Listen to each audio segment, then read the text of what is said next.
ఏమిటమ్మా నువ్వు చెప్పేది నిజమే? నిజం బాబాయ్ గారు, దొంగతనం అతని వృత్తి. అమ్మ బూడిద రాసుకెళ్.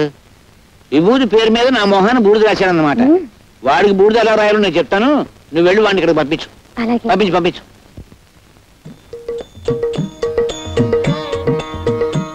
చిరంజీవి, నన్ను పిలిచావా నాయనా?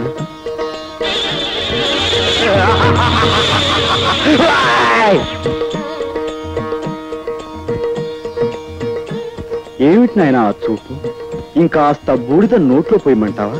నోరు ముయిరా మాయలు పక్కీర్, నీ సంగతి నాకు ఇప్పుడే తెలిసింది. మర్యాదగా బయటికి పోతావా లేక మక్కలేదని బొక్కలు దోయించమంటావా? తొందరపడి రక్తపోటు తెచ్చుకోకు నాయనా. ఎవరి మాయమాటలో విని నీ మనశ్శాంతిని కోల్పోయినట్టున్నావు. నా మహిమ చూపిస్తాను చూడు నాయనా. జై జగజ్జంత్రి. ఇదేమిటి?